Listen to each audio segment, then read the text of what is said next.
Okay, hello everyone, and welcome to Freestyle Culture Part 2 with Mr. PWG. Thanks for joining again. Thanks for having me. So we're going to carry on where we left off last time, which was talking about the history of the sport of freestyle and how it's evolved over the years. And now we're coming on to probably one of the most focal points, I think, in terms of what makes it so special anyway. And we're going to look at the community aspect of freestyle. So what does that mean? What is a community? What's the importance of having this as a community? I think something that I can certainly say from the start grabbed me was it feels like a family. Like from day one, as soon as I met you and I met the rest of the freestylers, that was really clear to me from the outside. So yeah, really keen to hear your thoughts on the importance of community, mate. Go for it. Yeah, just right off the bat. Okay. Just go for it. So for me, the part that got me hooked on freestyle was the fact that it's excluding and including at the same time. So if you're a football player, you don't have to like other football players because so many people play football. But in freestyle, there are so few people that you somehow not have to, but you kind of want to like everyone, or you want to get along with as many people as possible, especially in the beginning. Like you embraced people's quirks if they were a little bit weird. Like I'm a little bit weird. Yeah, I am. Like there's so many different types of personalities that are just thrown together and connected by the same passion. So a lot of people from different backgrounds, they just come together and they do something that they love. And it doesn't really happen in bigger communities, for example, in football, because you can pick and choose because there's so many people doing it. But that's also, the beauty of freestyle is that I have something in common with people from all over the world. We have no cultural or religious or any type of stuff in common, but we have freestyle in common and it makes us friends. And that's the most beautiful part, in my opinion. Makes sense. Yeah, it really is cross boundaries. I mean, we talk about the ball in football and other cultures, they talk about the ball being the common bond. And that's true. But I think because it's almost like it's its own language though as well, isn't it? Especially when you come down deeper into it and you look at the trick names and you look at the even just the names of the competitions sometimes, in some of the country, it's very underground in many ways, which is also what defines it as a sub community, right? Yeah, I mean, it kind of, as you said, we have our own little language, like all the trick names and stuff like that. It brings us closer together, and it kind of sounds a little bit on the negative side, but it's kind of like gatekeeping. So like this is us. This is what we do. If I said achtatf, no one outside of this gate understands what I'm talking about, but you know what I'm talking about. Freestylers know what I'm talking about. And at the same time as it is including, like everyone knows what this means, it's not excluding because you can learn. There are tons of tutorials out there. There's so many people in freestyle communities in every city, in every country that are trying to get more people into the sport. So obviously we are promoting the sport, but also introducing the sport to people who doesn't know anything about it, but are still interested into learning more. So it's including and excluding at the same time, but we kind of feel a pride of what we know and what we can do. Yeah. Is that the reason why it's not grown so much and people still don't really get it then? Is that a problem? Because I get what you're saying, but is it a problem? Is it something that we should try and change? I don't think it is a problem. I do think that it is a double-edged sword. It has its pros and it has its cons. The pro is that if we have a tight-knit community that, everyone knows everyone and we all know the lingo, everyone is freestyling on the same terms. That is a good thing, in my opinion. Yeah. But the bad thing about that is that it takes longer for it to grow because everyone is holding very tightly to their own values. And if you're trying to succeed as a freestyler on your own, you might not spend that much time trying to better the community. So the evolution of freestyle takes a little bit longer. And it is also the type of thing with gatekeeping is that it's also difficult to get people to understand if there's not enough learning material out there. So for example, the biggest example is basically a battle. Like, how do you compete in freestyle? There are not many like very formal explanations on how a battle works. So when people are watching clips on Instagram or on Facebook that has gone viral of a battle, people are just like, that's a cool trick, but I don't know what it is. I don't know who it is, and I don't care. That's the problem that yeah, that's a problem that we face. But if we can get it more relatable, so that, oh, okay, this is Ricardinho, he's from Brazil and he does this trick, and this is the name, and the reason of the name is this, then people can be like, oh, okay, I like Ricardinho, I can relate to him, I support Ricardinho. The problem is that this type of education, when it comes to trick names, systems, personalities in freestyle, we just haven't evolved that far yet. I'm gonna come back to the main bit of community again very shortly, but just whilst we're talking this, I think that's part of the romance of it for me. It's that it is the fact that you have to delve deeper and you have to join chats and get to know other freestylers to learn the trick and then benchmark, and they teach you a little bit. The fact that you can, I don't know many sports, probably any actually, it's like full-blown sports where the pros, the elite of the sport, are training in the street with the amateurs. Like you go to the Super Bowl and you go to any of the meets, and everyone's just hanging out. There's no status. It's like everyone is in this together. And that's because they recognize, I think, that you've got to spend the hours trawling through the net and understanding the progression of a trick and how difficult that is to master, and coming with your own style and originality. So I think that's the romance that keeps it a community. Like you said, from the very start, that's different to other communities in sport. Yeah, I think it's kind of relatable to, or comparable to skateboarding. Also, where pros and amateurs, they train together, they even compete together on the same terms. Yeah, and I think it's a beautiful thing, and I think that we should continue like this. But obviously, the growth of the sport will be halted because of this.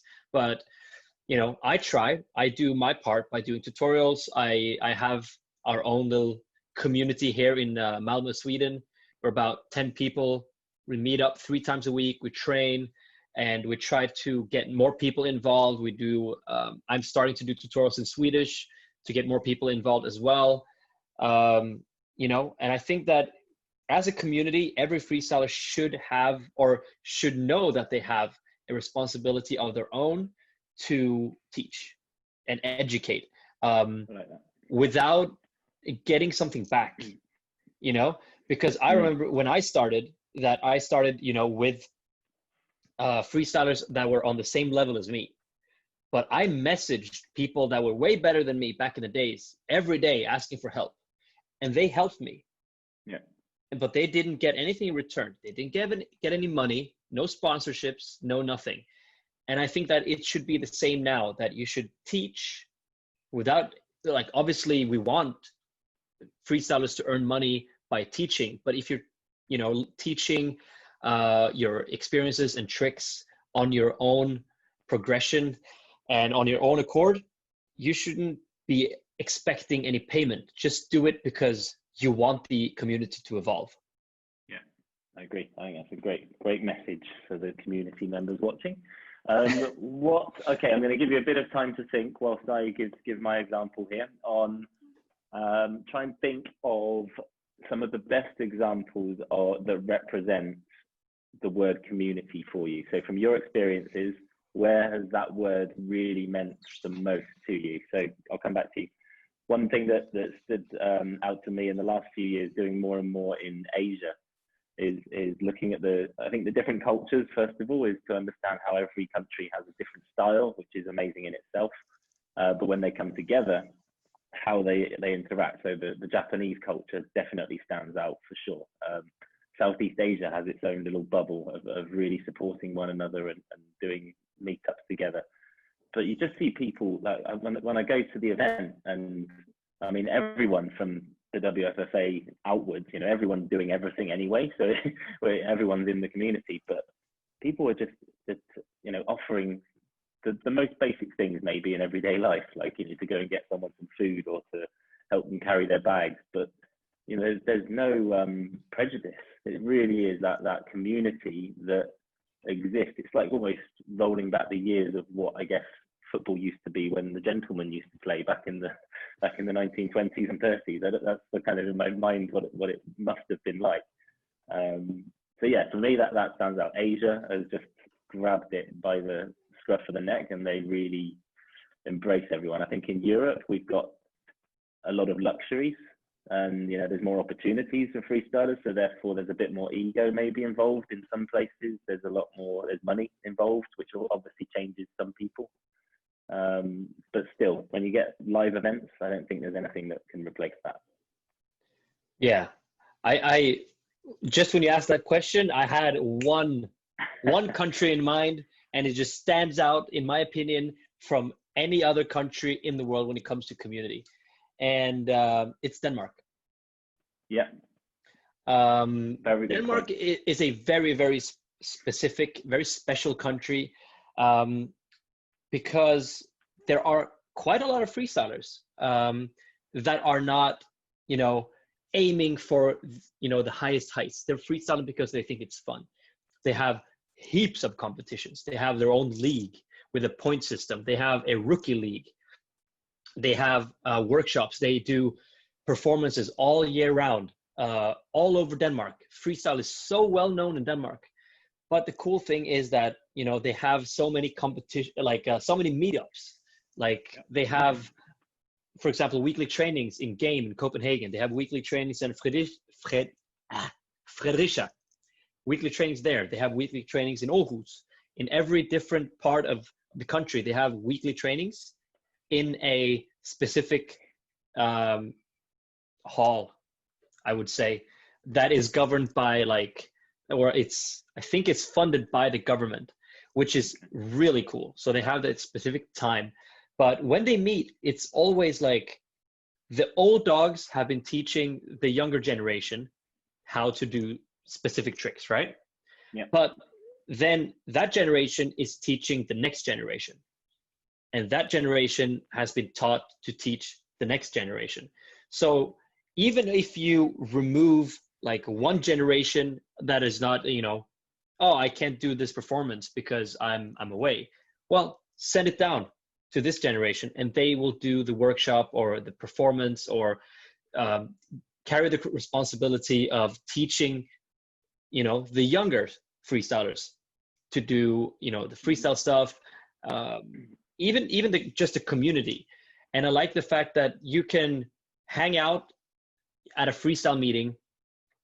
They have the yearly annual Sula meet in, I think, early February every year. They have a huge meetup in Denmark, and it's now become internationally known. And I think it's really cool that they're still doing it, because it is possibly the only international freestyle meeting still left that is not connected to a competition. And I think it is a beautiful sight, because that's what, you know, what I used to do when I was younger. 10 years ago, 12 years ago, we had 5-6 international meetups in my little town of 1,000 people, all the time. And that's how my love grew. And I find it a little bit sad that they don't really have that anymore. But Denmark are just holding on to it for dear life, and I love it. That's very true. No, we use the example of Denmark in terms of how to manage a community and how to grow the sport in everywhere that we talk. So I completely agree. I think you mentioned a really interesting point, which is why people are training there. I mean, maybe that is a whole new discussion, but the one point on it is there's so many events now that people are becoming freestylers to compete, as opposed to exactly what you said, right? Which is freestyle was just an expression. It was just be yourself, be original, do something new, and enjoy the ball. And it's never lost that completely, but definitely I'd say half of the freestylers out there competing anyway are only doing it and they're preparing for battle, as opposed to let's originate and then bring that in. It would be great to see more community gatherings to spark that, I think. Yeah, because a lot of people freestyle for different reasons, and unfortunately, most freestylers right now are freestyling because they want to compete and they want to do well in competitions. I freestyle because I love the journey, the fight of landing a new trick or a new combo, or the evolution. So I just want to be a part of that journey. And when I've landed that, I might never ever do that again, but I have landed it. And the journey that leads up to that little 1 minute adrenaline rush that I get for landing that trick, it's so much worth it in the end. It's like a drug. And that's why I freestyle. And that's why I'm still going, because I'm not obviously I live full time of freestyle, but I'm not financially connected to freestyle in that way, because even though I wouldn't make money from freestyle, I would still freestyle. Maybe not as much, but I would still be a freestyler. Yeah. One other person I want to give a shout out to, actually, in terms of building community, is Frankie Flo over in America, and what he's done in New York and now Miami and wherever else he roams to is that fusion, which I think is also kind of goes back to what we were saying in terms of them and us with the world of football. Frankie's been very adamant, and I think rightly so, that let's not create those barriers. Let's have futsal, street football, freestyle, meetups in different destinations, and just make it free to play, and just encourage anyone to come and try out and have a go. And if you don't stay, you don't stay. But if you get that bug and you do want to come back, then you watch how quickly those people develop. And yeah, I think the US scene, because it's such a vast country and as well, it's difficult to manage, but he's doing an awesome job over there. And I think it's a good approach as well. I think it's a good approach because you have cultures that are very similar on how it's structured, but obviously the how you do stuff is different. Like futsal and freestyle are completely different. Yeah. But you can appreciate both sides of it, and Pana as well. Like you use a ball, it's free, it's individual, but it's still so different. But the communities are structured in similar ways. And once again, going back to Denmark, I would say also, the Pana community in Denmark is insane. They have the biggest competitions in Pana in Copenhagen, the Pana House Invitationals, and Christopher Licht from Denmark is just doing an amazing job there as well, creating a Pana community, while also working quite closely to Simon, who's running the Danish freestyle community, and hand in hand working then with a street football organization. It's just become a powerhouse of spontaneous football sport that is not football, which I think is the best way to go if you want to get people interested. Yeah, I agree. They are shining examples. We should get them on. We'll have a chat with you guys. We're coming for you. Yeah. Cool. Anything else that sparks in your mind around community that you want to raise for now? I think we briefly touched on it last time we talked about forums, which is sadly something that has completely disappeared from the freestyle community. We are now on Facebook and Instagram and YouTube, and that's it. So basically it is very much so a one-way communication of I post something, you comment, and then maybe I comment back. And that's the only type of time that you actually get a discussion. Before, you could create a thread on a forum and you raise a question or an issue and you get that answered in there. That doesn't really exist anymore. And it was one of the reasons why, all the trick names nowadays are based on a specific pattern and has not completely just gone wild. It's not Phil around the world and Phil move and Dan around the world and stuff like that, you know, it has had a structure. And that is because of the freestyle threads from 10, 15 years ago. And I think that that's what we're missing. I think we need more communication because we are a community, but we need to communicate better within so that we know how to develop, how to evolve, and how to just get more people involved. Because I think it's important that... Whose responsibility is that? Whose responsibility is it to drive that? That's the big issue here, because we shouldn't have it as an obligation. Oh, you should do this. You should always do it on your own accord because you want to. Yeah. That's why, you know, we are having like group chats in Sweden where wherever you post something or you have a question or you want to have a freestyle meeting, you write in that group. And we have that. So everything is open for discussion in there. But on a global scale, you can't really just get someone to take care of it. You need more countries to work together in order to make that international.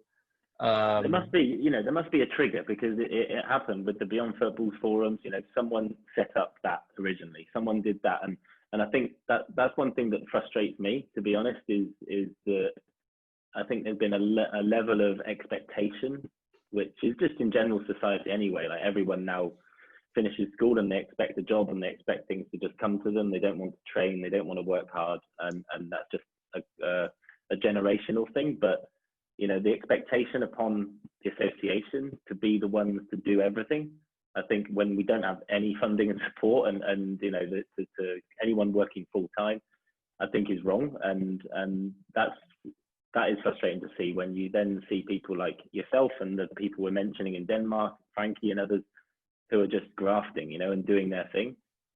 Ultimately, for me, it is about the individual, but who takes that first step, you know, because you're talking about another layer of doing here. And do people have the time? Do they really have the interest to do that again? I don't know. That's where the issue is, because it's time consuming, and you have to think about freestyle being bigger than yourself. And there's so many people, so many freestylers, I don't blame them, but they think about themselves only, their own progression, their own freestyle, their own performances and gigs and shows and Instagram growth. They only think about that.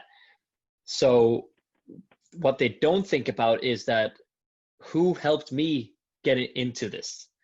Like I'm still thankful for the people that helped me out when I started out in 2006. But I also want to be a reason why someone start freestyling. But I can't just expect them to know the ropes, you know, from the get-go. You need to push them in slightly and then get them to experience the magic of freestyle, and then make the decision. Do you want to continue? But the thing is that if we're not able to grab hold of them, we don't have a community anymore. Yeah. You know, so we still need to focus on the base level of what a community is before we can like create a governing body of communication in freestyle. I think that's a very dramatic term to use. It doesn't need to be a governing body of communication, but there needs to be a few front runners for sure that pioneer it and lead the way.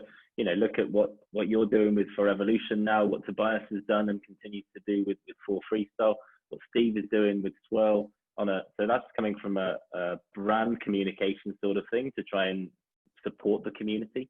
There's got to be similar minded people, I think, that don't necessarily think about, okay, I'm going to make a t-shirt, but I want to bring people together. Because it's a personality thing for sure. It's people that are good with other personalities and other people, understand and are empathetic about different cultures and challenges in different markets. So let's see who's going to step up in the coming years, I guess. Well, I feel like Denmark, by the sound of it, Denmark are going to take over the world. Denmark, I think Simon is one of the front runners. He's in Korea right now, so he's probably helping out the Korean community. I don't know. but I think that, you know, we should have communications with the old dogs in every country, because they are the ones, you know, grabbing all the strings. I think Hungary is doing a great job as well with the community. I just thought about that right now. Milci and Valentino in Hungary, and Lippi, they're doing a great job there. But I also think that there is something that needs to be done, that we need someone who is famous, like a freestyler that is becoming more famous, or like bringing attention to the sport in every country. I think that is also kind of important. We got, like in Denmark, we have Brizze, who is very famous in Denmark, and he's getting the attention up so that a lot of people start freestyling because of him. And then obviously, because it takes so much time for him to make videos, to do the performances, and just being a YouTuber, then Simon can get the people who are interested and drag them into the community. And I think that this joint effort, and like he's even getting in like Pana players and street football players, and then Licht can take care of them. And this joint operation, I don't know exactly if this is how it works, but I think that this joint operation is one of the like really good ways to go about it. Yeah, I like it. Done. Good. Thanks, mate. I'm going to shut the doors on this one for now, and we will join up again soon and talk about some more interesting parts of freestyle. Let's do it. Thanks for having me. Mate. Nice one. Anyone got any points or any questions on anything that's been said today, please write it in the comments below, and we'll get back to you as soon as possible. If you've got ideas of subjects you want to know about, we want to hear from you. Stay safe. Sweetness. All you need is a ball. See ya.